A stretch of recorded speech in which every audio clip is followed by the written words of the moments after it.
নমস্কার। আবার আপনাদের সময় নষ্ট করতে কিছুটা।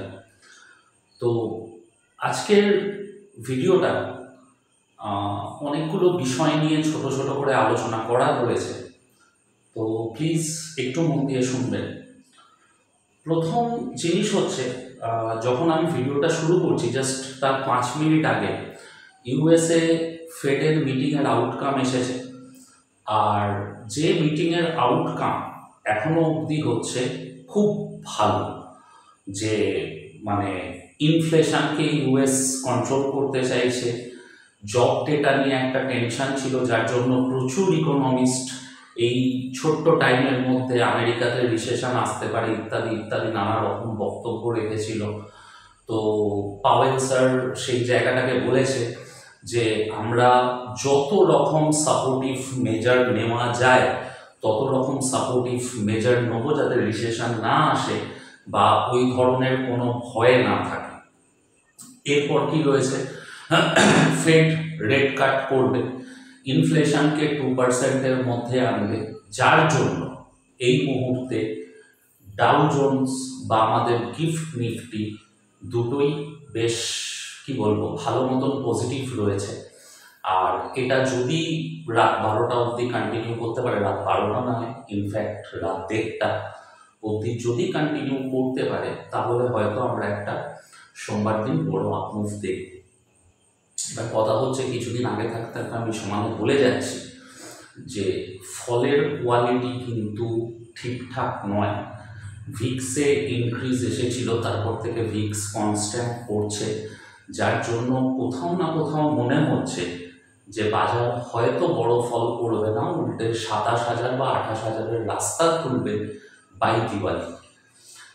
একটা সেক্টর নিয়ে দিনের পর দিন আমি বলে গেছি গত 1 বছর ধরে বা 6 মাস ধরে, যারা আমার ভিডিও নিয়মিত দেখেন তাদের আশা করি মনে থাকবে, আমি বারবার বলেছিলাম যে নেক্সট বিগেস্ট বুল থিং হচ্ছে ইন্স্যুরেন্স সেক্টর।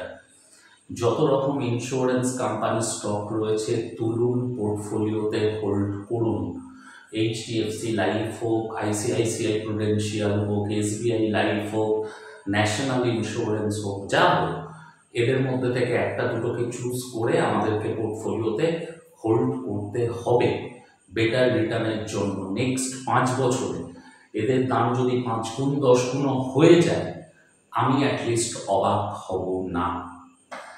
এবার কথা হচ্ছে, এটা তো গেল আপনার নর্মাল কথা। ভিডিও থাম্বনেল দেখেই বুঝতে পেরেছেন যে আজকের কিছু জিনিস হয়তো আবার নতুন করে শেখার চেষ্টা করব বা বোঝার চেষ্টা করব, যে আমরা যাদের সময় কম, যারা মার্কেটকে অতটা বেশি সময় দিতে পারি না, যে ছোট ছোট জিনিস চার্টটা খুলে যদি জাস্ট তাকাই, আমি কিচ্ছু জানি না, জানার দরকার নেই, জাস্ট চার্টটা খুলুন, চেয়ারে হেলান দিয়ে আরাম করে চার্টের দিকে তাকান, তাকিয়ে বোঝার চেষ্টা করুন। যেগুলো বলছি সেটা ভলিউম হতে পারে, স্টক কীভাবে চুজ করবেন হতে পারে, বা আপনার কি বলবো ফিবোনাচি, পিভট, ছোট ছোট ছোট ছোট অনেকগুলো জিনিস নিয়েই গত 1 বছর ধরে আলোচনা করেছি, যেগুলো হয়তো লার্নিংকে একটু হেল্প করবে। ঠিক তেমনই আজকের যেটা নিয়ে আলোচনা করব সেটা হচ্ছে অ্যাঙ্গেল থিওরি, বা ছোটবেলায় চাঁদা মনে আছে কি, 45 degree angle, 90 degree angle, 180 degree angle, চাঁদা দিয়ে বা জ্যামিতির ওই কম্পাস দিয়ে আমরা বিভিন্ন কোণ আঁকতাম। তো আমাদের স্টক মার্কেটের চার্টে না এই জ্যামিতির অ্যাঙ্গেলগুলো দুর্ধর্ষ কাজ করে। আর এই জিনিসটাকে কিন্তু আমাদের মাথায় রাখতে হবে, যে কোন স্টক কিভাবে বাড়ছে, তার বাড়ার প্যাটার্নটা কি, তার ওপর কিন্তু অনেক কিছু ধরা পড়ে, বা যার উপর আমাদের ডিসিশন নিতে মানে কি বলবো সুবিধা হয়, যে সেই স্টকটাতে আমাদের ঢোকা উচিত কি ঢোকা উচিত নয়, অ্যাভয়েড করা উচিত, কোনটাতে শর্ট টার্ম ইনভেস্টমেন্ট করা উচিত, কোনটায় লং টার্ম ইনভেস্টমেন্ট করা উচিত, ইত্যাদি ইত্যাদি ইত্যাদি। তবে তার আগে মোরপেন ল্যাবরেটরি 60 টাকায় বলেছিলাম ভিডিওতে, আজকের ডেটে যখন ভিডিও করছি 2 সপ্তাহের মধ্যে 80 টাকা দাম। আইনক্স উইন্ড, আইনক্স গ্রিন, এরাও কিন্তু প্রায় 10% 20% রিটার্ন দিয়ে দিল এক সপ্তাহে। গত সপ্তাহে আমি একটু অন্যমনস্ক ছিলাম, তো যার জন্য একটু নামটা ভুল বলেছিলাম। তারপর প্রচুর মানুষের মেসেজ আসে, ফোন আসে, যখন আমরা ওগুলোকে আর কি রেকটিফাই করে নিই। এবার কথা হচ্ছে যে আজকের চার্টে এই যে অ্যাঙ্গেল থিওরি বললাম, এই অ্যাঙ্গেল থিওরিটা আমাকে কিভাবে হেল্প করে, একটা একটা করে পয়েন্ট বলছি, একটু মনে রাখুন। আর লাস্ট আমি বলবো যে এই সিচুয়েশনে দাঁড়িয়ে কোন স্টকগুলোতে আমরা নজর রাখতে পারি, যেটা অবভিয়াসলি আমি বারবার বলি আমি কোটি টাকা স্টক তো আমার পক্ষে বলার ক্ষমতা নেই বা আমার রিসার্চ করার অতটাও ক্যাপাবিলিটি নেই। তো 5% 10% প্রফিট পেলে আমার ডাল ভাত জুটে যায়।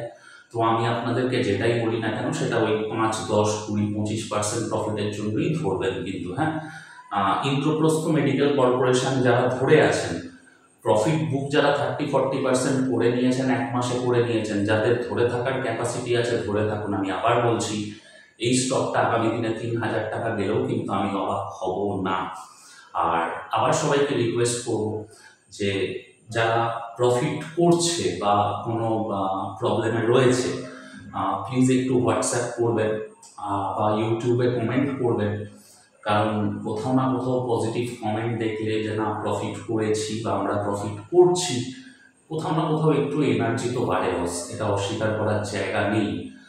তখন সব কিছুকে তো ঠিক মানে কি বলবো যে না আমি একটা স্টক বলেছি তাতে দুটো মানুষ পয়সা কামি, যেটা একটা আলাদা স্যাটিসফ্যাকশন দেয় চার্ট অ্যানালিসিস করার পর।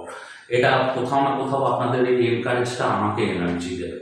তো যাই হোক, এবার অ্যাঙ্গেল থিওরিতে যখন আমি আসছি, প্রথম আমাদেরকে যেটা মাথায় রাখতে হবে সব সময়, যে স্টক আমি ছোট ছোট করে রাখছি, যে স্টক এরকম 45 ডিগ্রি অ্যাঙ্গেলে গ্রোথ নিচ্ছে, আবার বলছি যে স্টক 45 ডিগ্রি অ্যাঙ্গেলে গ্রোথ নিচ্ছে, এটার জন্য কিন্তু চাঁদা বা কম্পাস চার্টে ফেলতে হবে না, আপনার চোখের আইডিয়াতে আপনাকে ধরতে হবে যে স্টকটা 45 ডিগ্রি অ্যাঙ্গেলে গ্রোথ নিচ্ছে। তখন সবসময় জানবেন যে সেই স্টক আপনাকে লম্বা সময় পয়সা দিতে এসেছে, সে নিজে খেটে বড়লোক হবে আর আপনাকেও আস্তে আস্তে বড়লোক করবে। কাজেই যে কোনো স্টক যদি আপনি দেখেন যে লাস্ট 3 বছর ধরে যে স্টকটার আপমুভ হচ্ছে সেটা 45 ডিগ্রি অ্যাঙ্গেলে, চোখ কান বুঝে ওই ধরনের ভালো স্টকে ইনভেস্ট করুন। এবার ভালো স্টক কোনটা সেটা চুজ করার অনেক রকম রাস্তা আছে। রিসেন্ট টাইমে আপনারা দেখবেন বরুণ বেভারেজ, প্রিকোল, এই স্টকগুলো না কোথাও সেরকম আলোচনা হয় না। প্রিকোল আমি গত বছর পুজোয় বলেছিলাম 300 টাকা, যে এফআইআইটা পজিশন বানাচ্ছে এই কেমিক্যাল কোম্পানিটাতে, তো আজকে 500 টাকা পৌঁছে গেছে। কোনো অ্যানালিস্টের কল দেখবেন না, কোনো টিভিতে নাম শুনবেন না, কিন্তু ওর মতন স্লো অ্যান্ড স্টেডি টুক টুক টুক টুক টুক টুক করে করে বাড়তে বাড়তে যে 500 পৌঁছে গেল, কেউ জানতেও পারলো না, কারণ নজরেও পড়লো। এরপর যেটা ইম্পর্টেন্ট জিনিস, যে কোনো স্টক যেটা 90 ডিগ্রি অ্যাঙ্গেলে গ্রোথ হয়, যে স্টকের গ্রোথ 85 to 90 ডিগ্রি অ্যাঙ্গেলে হয়, সেই স্টকের ফলও কিন্তু 90 ডিগ্রি অ্যাঙ্গেলেই হয়। এই জিনিসটা থেকে কেউ বাঁচতে পারবে না। আপনারা উইপ্রোর মান্থলি চার্টে চলে যান, 350 থেকে 750 90 ডিগ্রি অ্যাঙ্গেলে গ্রোথ, ফলও 90 ডিগ্রি অ্যাঙ্গেলে। আদানিতে চলে যান, 1000 থেকে 4000 টাকা, 90 ডিগ্রি অ্যাঙ্গেলে গ্রোথ, ফলও 90 ডিগ্রি অ্যাঙ্গেলে। টাটা এলএক্সিতে চলে যায়। যে কোনো স্টক যদি 75 to 90 ডিগ্রি অ্যাঙ্গেলে বাড়ে চার্টে, উইকলি চার্টে হোক বা মান্থলি চার্টে হোক, ডেলি চার্টে আমি একদমই দেখি না বা গুরুত্ব দিই না, সেই স্টকটায় যখন ক্র্যাশ আসবে, ক্র্যাশটাও কিন্তু 90 ডিগ্রি অ্যাঙ্গেলেই হবে। এই জিনিসটাকে মাথায় রাখবেন। কাজে যে কোনো স্টক যে দেখবেন যে লাস্ট 1 বছর 1.5 বছর ধরে 90 ডিগ্রি অ্যাঙ্গেলে বাড়ছে, আমি ডিফেন্স, শিপিং, রেলওয়ে এগুলো থেকে এখন কেন দূরে থাকছি, কারণ এদের র্যালিটা প্রায় 90 ডিগ্রি অ্যাঙ্গেলে। তো এইসব স্টক থেকে রিসেন্ট টাইমে হিন্দুস্তান জিঙ্ককে নিয়ে নিন, 350 থেকে 750, 750 থেকে 450, তো এই যে ধরনের ফলগুলো হয় না, তাদের আপমুভটা দেখলে ধরা যায় যে যখন ক্র্যাশ করবে ঠিক কিভাবে ক্র্যাশ করবে। আপনারা যদি আজকের 45 ডিগ্রি অ্যাঙ্গেলে যে স্টকগুলো বাড়ে তাদের মান্থলি চার্টে চলে যায়, রাশিয়া ইউক্রেন যুদ্ধ বলে কোনো ঘটনা ঘটেছিল, চার্ট দেখে বুঝতে পারবেন না। করোনা বলে কোনো বস্তু এসেছিল, চার্ট দেখে বুঝতে পারবেন না। এতটা স্টেবল গ্রোথ হয় যারা 45 ডিগ্রি অ্যাঙ্গেলে যেসব স্টক পায়। এরপর আরেকটা জিনিস ইম্পর্টেন্ট, সেটা কি, ডাস্টারটা নিতে ভুলে গেছি, সরি, সেটা হচ্ছে যে স্টক বাড়ার সময় অ্যাঙ্গেল চেঞ্জ করে, ঠিক আছে। এই অ্যাঙ্গেল চেঞ্জ থেকে কিন্তু কোনো স্টক কতটা তাড়াতাড়ি পয়সা দেবে আমরা ধরতে পারি। যেমন ধরে নিন একটা স্টক 30 ডিগ্রি অ্যাঙ্গেলে বাড়ছিল, আমি একটা ট্রেন্ড লাইন টানলাম 30 ডিগ্রি অ্যাঙ্গেল। যে মুহূর্তে দেখা যায় যে 30 ডিগ্রি অ্যাঙ্গেলটা ব্রেক করেছে, স্টকটা 45 ডিগ্রি অ্যাঙ্গেলে বাড়তে শুরু করে। আবার একটা ট্রেন্ড লাইন টানলাম 45 ডিগ্রি অ্যাঙ্গেল, আমি জানি না আদৌ দেখা যাচ্ছে কিনা, মার্কারটাও ফালতু। 45 ডিগ্রি অ্যাঙ্গেলে যেই 45 ডিগ্রি অ্যাঙ্গেলে ট্রেন্ড লাইন ব্রেক করলো, স্টকটা বাড়তে শুরু করে 75 ডিগ্রি অ্যাঙ্গেলে। তার মানে এক একটা করে অ্যাঙ্গেলের লাইনও ব্রেক করছে, আর ওর কিন্তু বাড়ার স্পিড বাড়ছে। আপনি কোনো স্টকে কোনো ট্রেন্ড লাইন টেনেছেন, যে সাপোজ আপনি দেখলেন ট্রেন্ড লাইনটা ছিল 30 ডিগ্রিতে, যে মুহূর্তে 30 ডিগ্রি অ্যাঙ্গেলে টানা ট্রেন্ড লাইনকেও ব্রেক করবে না এই জায়গাটাতে, যে মুহূর্তে 30 ডিগ্রি অ্যাঙ্গেলে টানা লাইনকে ব্রেক করবে, আপনি কিন্তু আস্তে আস্তে র্যালি শার্প হতে দেখবেন। যে স্টক কতদিন 1% 2% করে বাড়ছিল, এবার সে 5% করে বাড়বে। যখনই 45 ডিগ্রি অ্যাঙ্গেলের লাইন ব্রেক করবে, যে এতদিন 5% করে বাড়ছিল, সে এবার 10% 12% করে বাড়া শুরু করবে। এবার এই জিনিসটাকে আমরা নোটিস করবো কোথায়? খুব সিম্পল, 3 ইয়ার্স উইকলি চার্টে যান। আবার বলছি, 3 ইয়ার্স উইকলি চার্টে যান। যে স্টক আপনার পোর্টফোলিওতে আছে বা যে স্টক আপনি কিনতে চান ভবিষ্যতের জন্য, সব সময় একবার 3 ইয়ার্স উইকলি চার্টে লাস্ট 3 বছর ধরে তার গ্রোথ কি অ্যাঙ্গেলে হচ্ছে একবার দেখে নিন।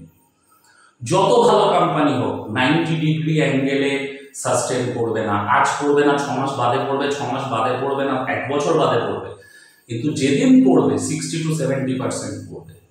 আবার 45 ডিগ্রি বা 30 ডিগ্রি অ্যাঙ্গেলে যে স্টক বাড়ছে, ইন জেনারেল আমরা কি দেখি বলুন তো, যখন কোনো স্টক র্যালিটা শুরু করছে না, সবার ফার্স্ট সে 30 ডিগ্রি অ্যাঙ্গেল গ্রোথ থেকে 45 ডিগ্রি অ্যাঙ্গেলে র্যালি চেঞ্জ হয়, সেখান থেকে 75-এ চেঞ্জ হয়। তো খুব ভালো হয় যদি আপনি কোনো স্টককে খুঁজে বার করতে পারেন যে 30 ডিগ্রি অ্যাঙ্গেলে যে বাড়ছিল সেই ট্রেন্ড লাইনটা ব্রেক করে ওপরে যাওয়া শুরু করছে। আমি জানি না কতটা বোঝাতে পারলাম, খুব ছোট্ট জিনিস বাট খুব হেল্পফুল জিনিস। যে কোনো স্টক, অনেকে আমাকে এর মধ্যে প্রচুর স্টুডেন্ট কোয়েশ্চেন করছিল যে স্যার মাঝবাউন্ড কি কোচিং শিপইয়ার্ড এগুলোকে কি ইনভেস্ট করা যায়, এখন করবো? আমি সত্যি জানি না, আমার অতটাও নলেজ নেই, তাহলে আমি মিউচুয়াল ফান্ডের ম্যানেজার হতাম। তো আমি খালি সিম্পলি বললাম, বস তোমাদের কষ্টের টাকা, তো এমন কোনো জায়গায় লাগিও না যেখানে টেনশন নিতে হবে। এই মুহূর্তে একটা স্টক 500 থেকে 5000 দৌড়েছে, এবার তাকে ছেড়ে দেওয়াটাই বুদ্ধিমানের কাজ। হতে পারে ও 5 থেকে 10,000 যাবে, আবার হতে পারে ও 5 থেকে 2000ও আসবে। তো আমি কেন আমার কষ্টের টাকার 50-50 মানে সিচুয়েশনে চান্স নেবো না? দরকারই তো নেই। বাজারে প্রচুর ভালো স্টক আছে, খুঁজলে ঠিক ভালো স্টক খুঁজে পাবো। সমস্যা হচ্ছে আমরা খুঁজতে রাজি নই বা খাটতে রাজি নই। তো যাই হোক, এই সপ্তাহের জন্য আমার যে 2-3টে স্টককে খুব ভালো লাগছে, এক হচ্ছে মিন্ডা কর্পোরেশন, আজকের হিউজ ব্রেকআউট করেছে মিন্ডা কর্পোরেশন, আপমুভ দেখা উচিত। 2 নম্বর স্টক হচ্ছে রামকৃষ্ণ ফরজিন, এটা দেবজিৎ আমাকে সাজেস্ট করেছে, সাজেস্ট করার পর অলরেডি 30-40 টাকা বেড়েও গেছে। আর রামকৃষ্ণ ফরজিন হচ্ছে রেলের চাকা নিয়ে কাজ করছে, বিশেষ করে বন্দে ভারতে। টিটাগড় ওয়াগনার সঙ্গে টাই আপ হয়েছে। তো তো স্টকটার লম্বা প্রসপেক্ট দেখতে পাচ্ছি, লাস্ট দুদিন মুভমেন্টও খুব ভালো। 3 নম্বর স্টকটা হচ্ছে এলজি ইকুইপমেন্ট। এটাও রেলওয়ে সেক্টরে কিন্তু বড় কাজ করে, নিচে এসে ঘুরছে, ওপরে যাওয়ার অনেকটা রাস্তা আছে। 4 নম্বর হচ্ছে ভারত ইঞ্জিনিয়ারিং। খুব সম্ভবত ইন্ডিয়া 12 হিসেবে থার্ড ওয়েভ শুরু করছে, তো সামনে আপনি অনেক বাকি আছে, একটু ধৈর্য ধরে বসে থাকুন।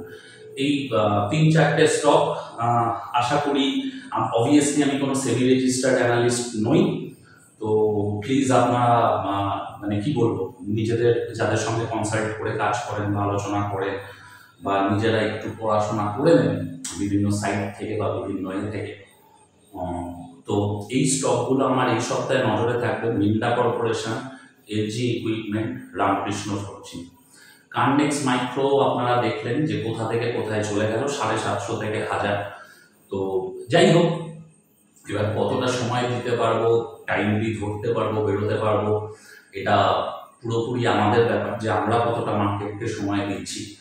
তো প্লিজ আশা করছি সোমবার থেকে বা সেপ্টেম্বর থেকে বাজার একটু ভালো আপমুভ করবে। প্রত্যেকে অপরচুনিটিটাকে নেওয়ার চেষ্টা করুন, একটু ধৈর্য ধরে একটা স্টকে ঢুকে একটু 5-10% করে প্রফিট খাওয়ার চেষ্টা করুন। আমারটা বাড়ছে না, ওটা বেড়ে যাচ্ছে, এইসব চিন্তা ভাবনা থেকে যাচ্ছে বেরিয়ে আসুন। ঠিক আছে, নিজের ছেলে ফার্স্ট হয় না, 60-70 নাম্বার পায়, অন্য ছেলে ফার্স্ট হয়, তার মানে এই নয় যে নিজের ছেলেকে ঘর থেকে বার করে অন্যের ছেলেকে ঘরে নিয়ে চলে আসবে। তো শেয়ারও সেরকম হতে পারে, এখন হয়তো সে ভালো রেজাল্ট দিতে পারছে না, তার মানে জরুরি নয় যে ওকে বেঁচে আমাকে অন্য কাউকে আনতে হবে। ওর ওপর ভরসা রাখুন, একটু সময় দিন, পয়সা দেবে আপনাদেরকে। ভালো থাকবেন সবাই, ভালো করে ট্রেডিং করবেন আর ধৈর্য বাড়ান, একটাই কথা। ভালো থাকবেন সবাই।